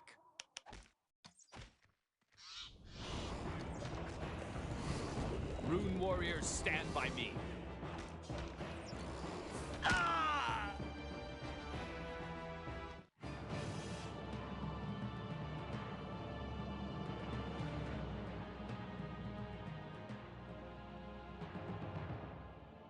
Yes, they are that dangerous. So this map is littered with Medusa, and you'll cast Petrify on your heroes, which will stun them for a longer time than even Korshnar's Hypnotize. And they will take out around 2 of your units at a time. Meanwhile, they'll summon gargoyles to help them, and these gargoyles slap. Literally, they're going to annihilate your heroes with their very strong melee attacks.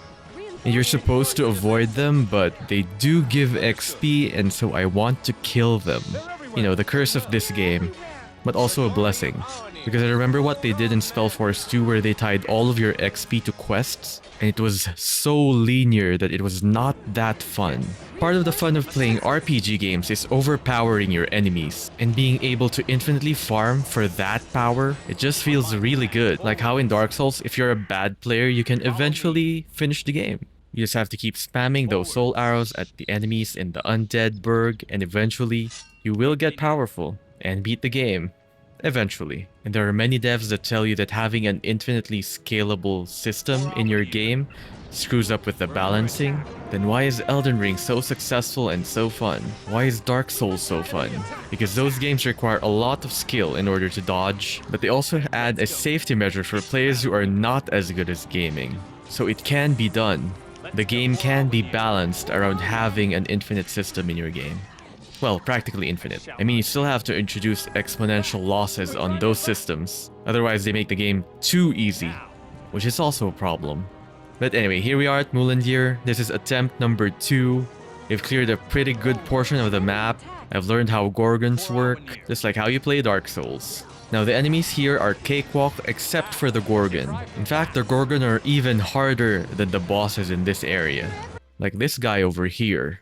Now, he is still named Bloodstein, and blood sounds, I don't know, is it German? You know, I'm not gonna Google it. But he dies really easily, much faster than those Gorgons. We eventually clear the place, and we meet this guy named the Guardian. Now, this Guardian is guarding the Phoenix Stone that we need, and he wants to give us a test before he gives us the Phoenix Stone. And again, my character is suffering from brain rot because you can see in the background there are 4 Briar Wolf soldiers. Like, does that not ring a single alarm bell in my head? That maybe this is a scam?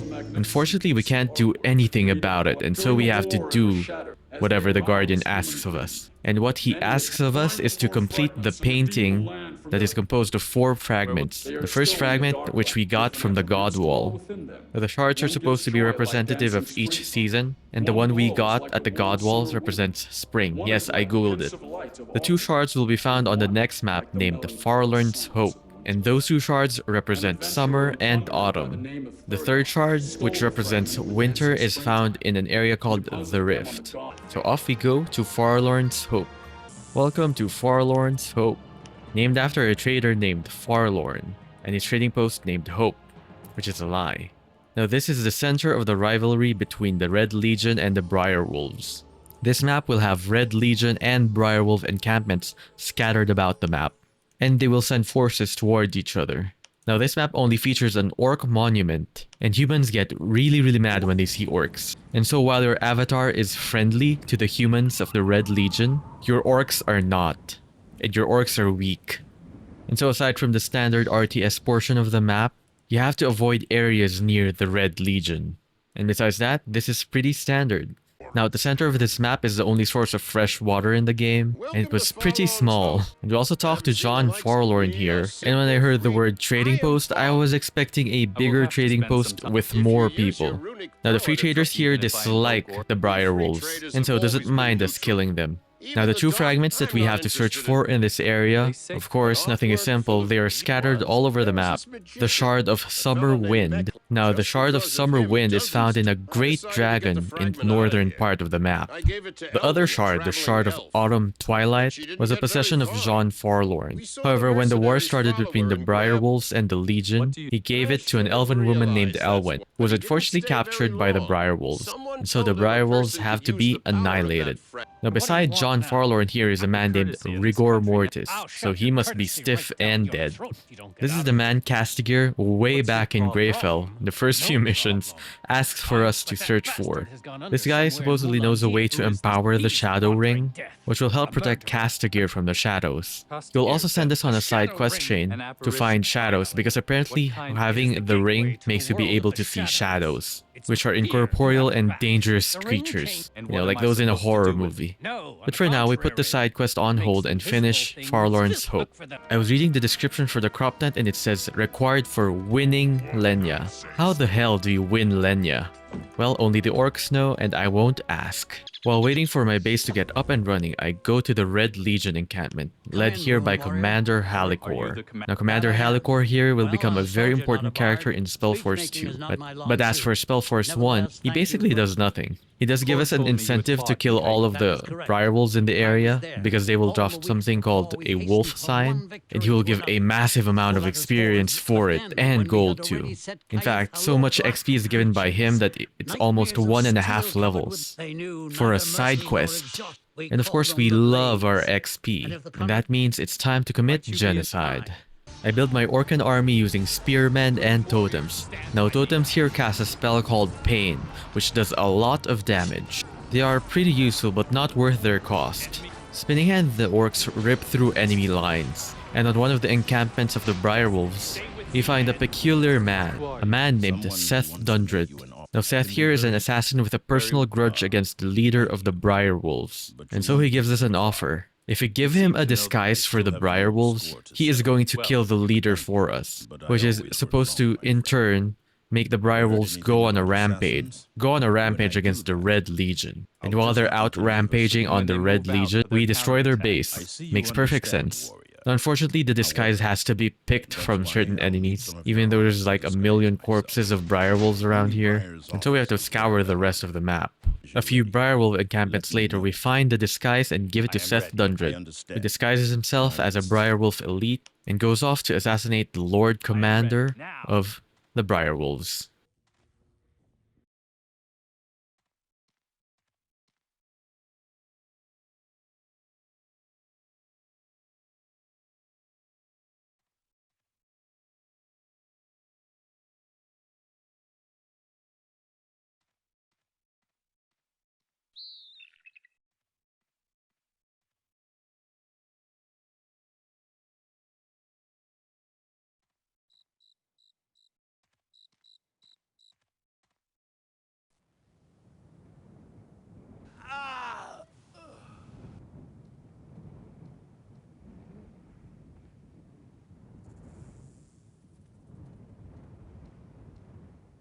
Commander, what happened?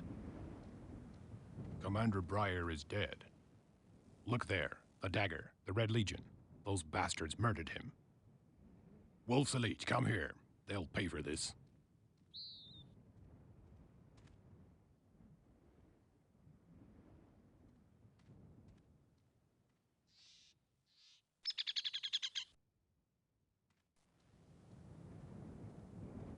And so the Direwolves move out against the Red Legion. And let me tell you how fun it was to look at them charge at the Red Legion. And this is them venting their frustrations out at the Red Legion by running around in an endless circle. Which is good news for us, because while those Direwolves elite are stuck in a death mill or a death spiral, we destroy their encampment and free a dwarf named Bork together with Elonwen. Now, Bork here was hired by John Farlorn to open the portal to Greyfell, which suffered from a landslide, and he has us gather materials all around the map. And then Elonwen here informs us where the Shard of Autumn Silence is. So she hid it around a stone circle. This stone circle to be precise. And once we get it, it summons a frost thing, which is easy money for my avatar. And up north we encounter Firemere, who is unfortunately not attackable in melee. And so we have to make use of totems. And here are our totem boys spamming their pain spell. And here are our totem boys spamming their pain spell on Firemere, up until Firemere dies from the extreme amounts of pain. Any day now. I hate how resistances work in this game. And he's dead. We skin the dragon scales off his corpse and get the Shard of Summer Wind. 3 shards down, and now there's only one left, the Shard of Winter Silence. But before we go pursue the Shard of Winter Silence, it's time to finish up side quests. We get Bork the ingredients he needs for the explosive. We stand very dangerously close to the explosion.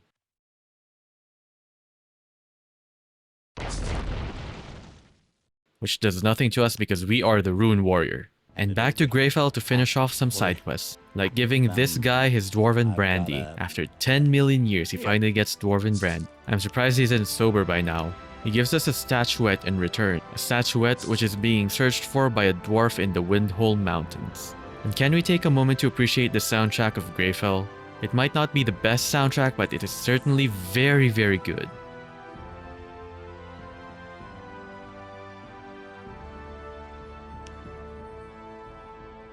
But anyway, we go to a sick hermit here, who asks us for a potion to ease his pain. And of course, there's only one person who can do that, and that's Shanmui. However, Shanmui refuses and gives us a pain-easing potion instead, which causes the hermit to reveal why he was considered a murderer. So apparently he's a murderer because he's being mind-controlled by an evil dryad.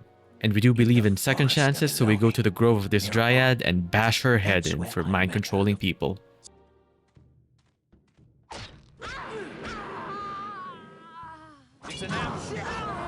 Okay, this quest was probably a low-level quest. But anyway, the sick hermit is now free, and we are a few experience points richer. We then go to the northern Windwall mountains and slaughter some shadows, for research purposes of course, and to upcast the gear. Now these guys will drop something called a Shadow Manifesto, which we will give to Rigor Mortis for his studies. We give the Communist Manifesto to Rigor Mortis, who then sends us to Corsair's last location in order to obtain a Shadow Crystal.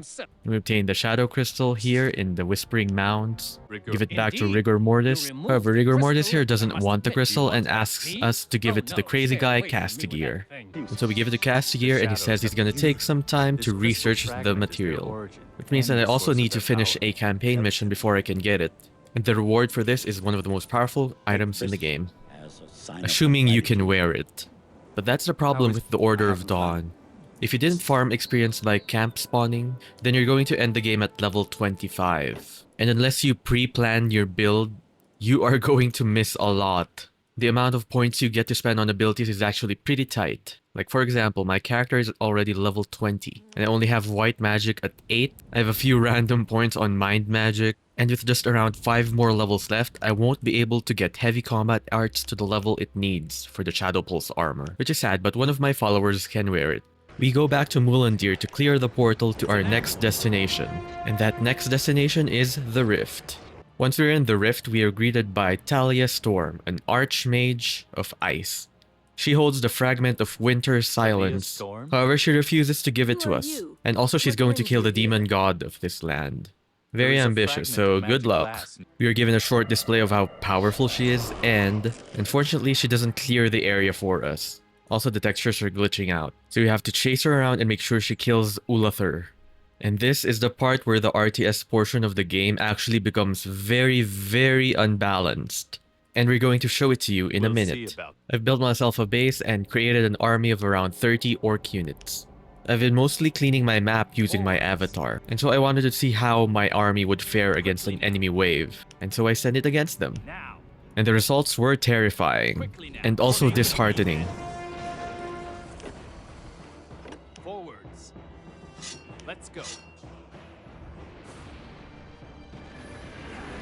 It's an ambush. Quickly now.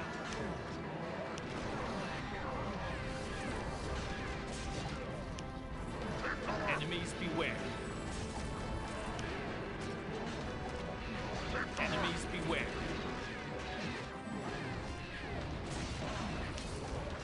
It's an ambush.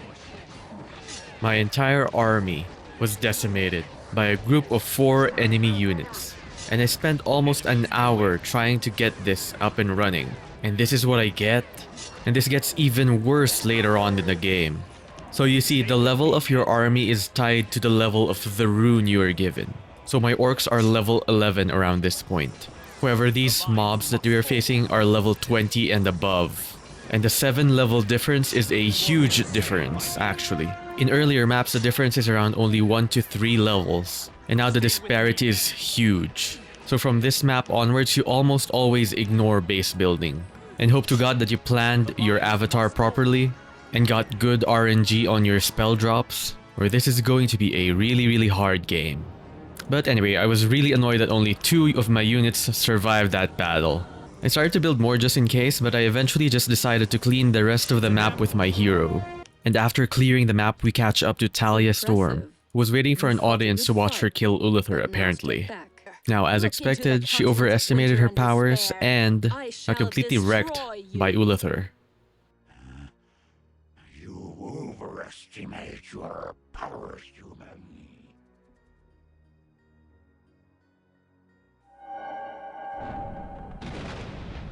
No! Ah! This game has the best voice actors. And after that amazing performance, I go to slaughter Ulather myself. and I was hitting him so fast he was not able to get even a few blows off. The bosses in this game are a real joke. In fact, the wave that comes after Ulather is much more difficult than Ulather himself, and he's supposed to be the demon god king here. Talia is still alive though, so we have to escort her back to the base, and of course a wave of enemies spawns and tries to destroy our base. And since I didn't bother rebuilding my army, we had to do it alone. And by alone I mean with the help of a few rune heroes, who were unfortunately also annihilated by the enemy, even when buffed by so many auras.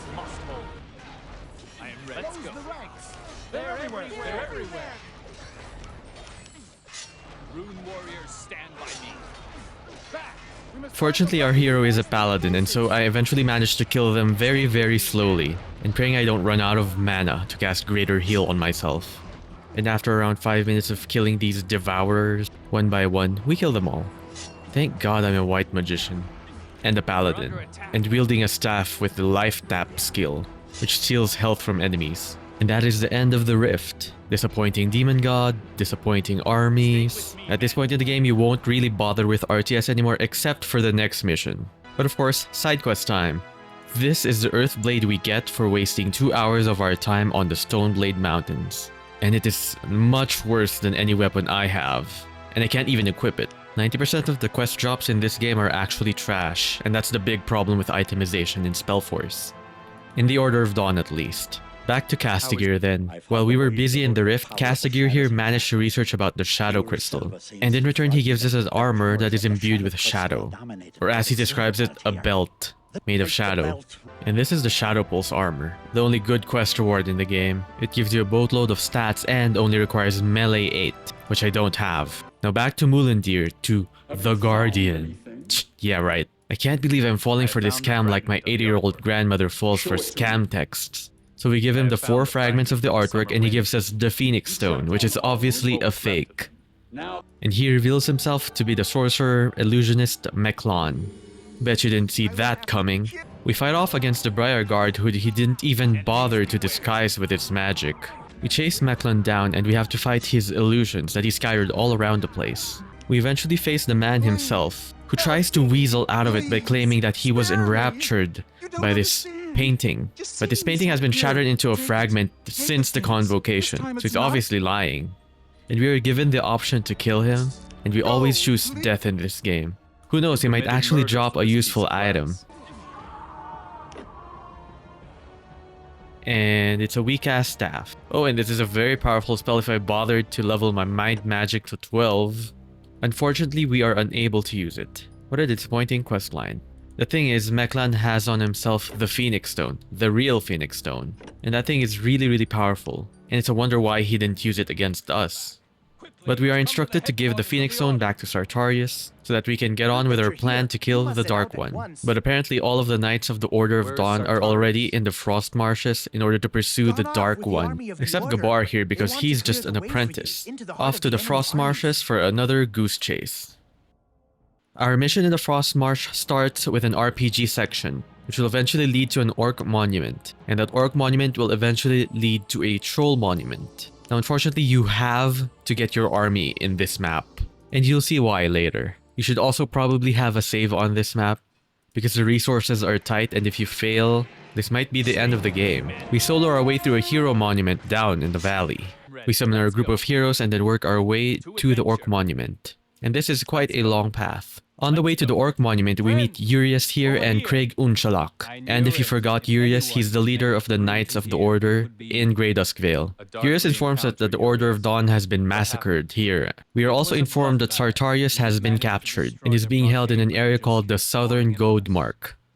Godmark? One of those two. Now Craig Unshalak here informs us that the Southern Godmark only has 2 monuments, a Dark Elf one and a Orc one. However, the path to the Orc Monument is blockaded by the blades. And somewhere along the Frost Marsh, there is a rune for Dark Elves, and we have to find it. Of course, it's conveniently located at the very end of this map. So, to the Orc Monument. There's a hop and a skip away from Urias, we find the Orc Monument. And because my heroes are already very powerful, we push north and liberate the Troll Monument ourselves. And we barely have an economy up and running at our base. We start building up our troll economy and our troll forces. Now trolls here use a lot of stone, and their combat units take a long time to produce. Somewhere between 5 to 10 times the time it takes to produce a single wind archer. And that's because trolls are actually very powerful. A single basic troll unit will beat several basic units of the other races at the same level. And they're also very expensive. While building up my economy, I face against these frost golems. And I quickly realize how annoying it is to play against elves. And frost magic. Frost magic is only fun to play with, not against. But after a while of waiting, they run out of mana and I managed to kill them. I build a small army of hurlers, ranged units that throw ice rocks. And we use them to charge into the enemy base and destroy it. We beat up some ice shooty ladies and bring down their towers. And eventually there is only one place left in the map. And it is through these group of frost things. Now you might think that these guys are weak, but they are insane. These guys have practically unlimited mana who will cast both freeze and wave of ice. So my small army was incapacitated and I got trapped. In just a few seconds, my army was absolutely decimated and the only thing left was my hero. But the thing with these frost things is that they only cast wave of ice if there is a group of enemies, and not if there is only one enemy. And so my avatar manages to survive, but seeing as there is no hope, I just let him die. And learning from my lesson, I built myself a big ass troll army, and since my stone was low, I filled the remaining slots with fire shamans. Surely fire melts ice, yeah? We also got ourselves the epic looking Orc Titan, which is also glitching out. Very cool. And now it's time for round 2.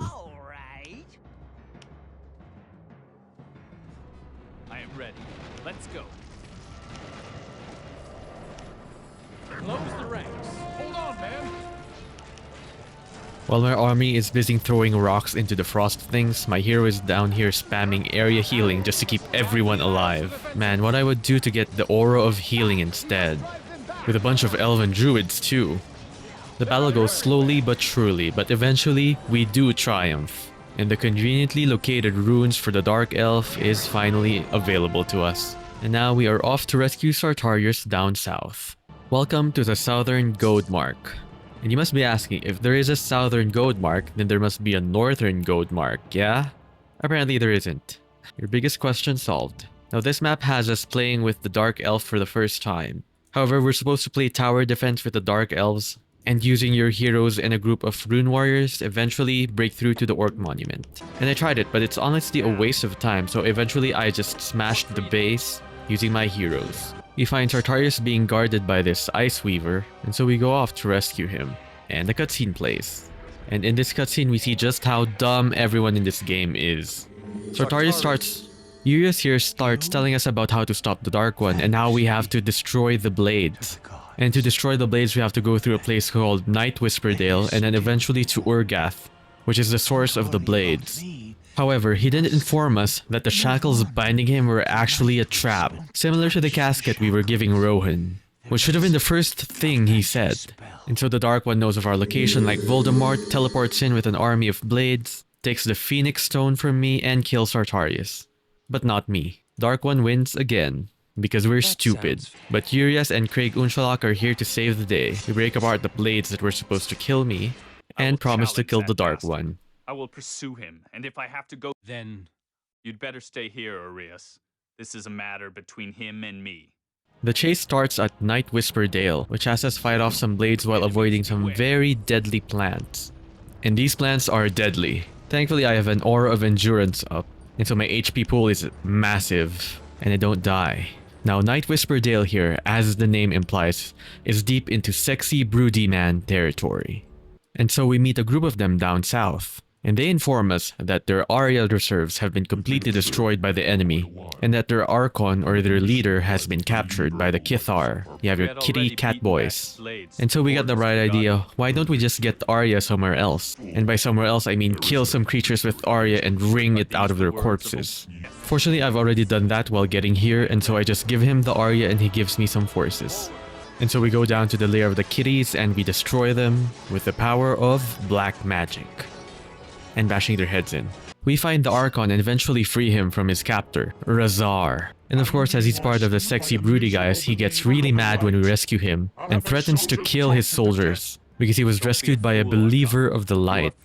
Now unfortunately we don't have a dialogue option for him yet because we're supposed to do something else, which is to smash the remaining enemy bases in the area. And also there's a dark tower near the portal that will absolutely kill anything, irregardless of their health. So we smash the bases, go back to the Archon and ask for his protection, break down some stupid ass towers, and proceed to the next map. The second to the last map. And the worst map ever. You'll see why later. So this map also has an RTS portion that we should completely ignore, but instead I did the RTS portion and it was dumb. I just wasted my time. A single catboy destroyed 10 of my units and survived. That's the disparity between armies now. So you're better off just using your hero. And here comes the annoying part of this map. You see, this map is filled with black towers. The same black tower that we destroyed earlier. Now the game wants us to use this guy to destroy these towers. And you have to lead him through a wild goose chase. And while it sounds okay in theory, it is the most boring thing ever. But first, a demonstration of the black tower. Yup, that's what it does. Eventually we cleared the map of the Kithar, so now it's time for the boring part of the map. Or even more boring part. So we need to find a way to drag the big tree guy into the enemy base without dying to the black tower. And this guy moves really slowly. I first tried on the northern part of the base, but the guy always prioritizes you over towers, and so you have to go through the towers itself. Unfortunately, I die. And tree guy here decides to take the scenic route instead of into the enemy base, which is technically now the shortest route, so I don't know why he's going back north. And so I had to redo it.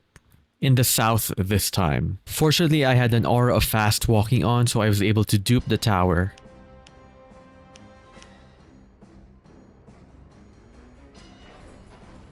And tree guy here has now decided to attack the black tower instead of me. Thank God. So while he's busy smashing this base away, I put my character far away, do some chores around my house, water my plants, clean my room, do some laundry, and the job is done. I pick up some plants and rush my hero through the portal. We are immediately greeted by another cutscene, this time with a Soul Forger, and apparently the Dark One wants to use something called a time portal. Now the Soul Forger here is the one who controls and creates the blades. And we can only assume that the Dark One is going to go back in the past to some point in order to do something terrible. Typical bad guy stuff. Now this map is meant to be played like an RTS, and you actually have all of the 6 monuments in this map.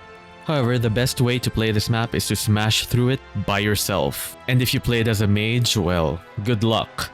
The map is divided into 3 sections before a boss fight. And to progress through those sections you need the keys, and those keys are carried by enemies in the bases. And all the enemies here are in the bases, so you have to smash every single base in this map. So we smash the first base of the first section, which contains the first key, smash the second base to obtain the second key. And I know this is very anticlimactic for an ending, but it's not my fault they made your army so pathetically weak in the endgame. We use the keys to open the next section of the map, go through a portal, get the first part of the key to open the third portion of the map, and get the second part of the key for the third portion of the map. Open up the third section of the map and proceed through the portal. We get ourselves a hero monument so that we can use a group of heroes instead of one, and slowly fight our way to the top of this mountain, which contains the Soul Forger, the boss of this section. We reach the tippy top and engage the Soul Forger. Now the Soul Forger is very basic. The Soul Forger himself casts fire spells and is surrounded by 2 Ice Guard, and there are 2 crystals here that will spam heals on the Soul Forger.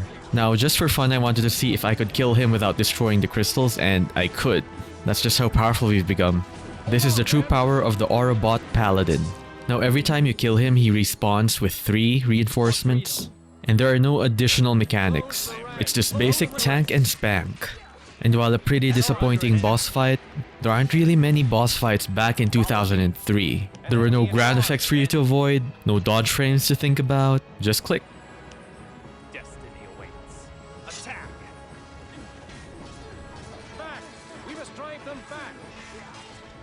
He then respawns for the last time.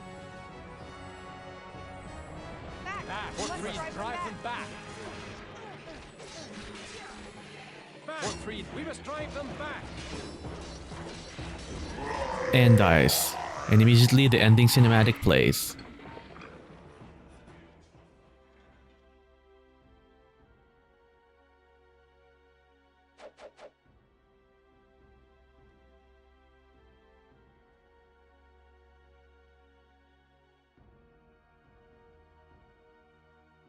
Rowan, but... What? Amazed to see me, Rune Warrior. Looks like I underestimated you. You have come far. I like how they didn't even try to match the skin tone of his arms to the skin tone of his face. Also pretty strange that his face is darker than his arms. Stood at my side as a weapon in the coming conflict. I admit, I had not foreseen a turn of events like this. But you still won't be able to change the course of destiny with it.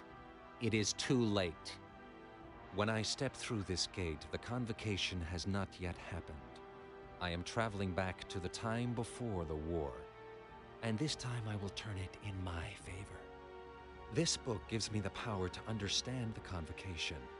It will unveil all its secrets to me, and so the prize is mine. Mine alone.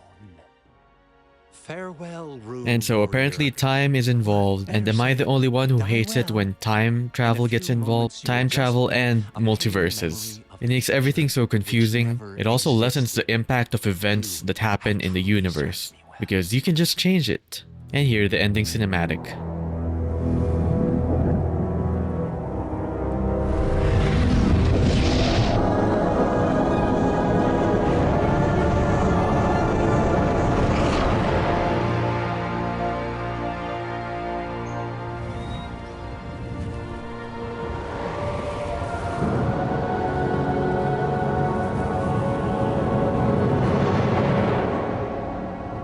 I have to stop him.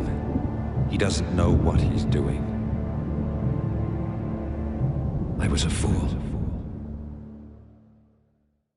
And that is the end of Spellforce, The Order of Dawn. So apparently there are 2 Rowans in every timeline now because of time shenanigans. A young Rowan and an older Rowan. I really hate time travel. And so how does Spellforce, The Order of Dawn fare? Did I enjoy it as much as I did when I was a child? Its graphics are still pretty good up until today, and while not the prettiest, it certainly has its charm. The mishmash of RPG and RTS actually works well until the end of the game, where units become useless. The RPG system is very deep, with working stat systems and ability systems. The RNG, however, works against the game as random drops from mobs are better than quest items, and most spells are also random drops. The RTS system is good, but very slow. The UI is also lacking and much of a unit's info is hidden, and you have to rely on third-party websites to search for information. Also, destroying buildings is a pain. The story characters themselves are pretty good, but they are marred by horrible voice acting.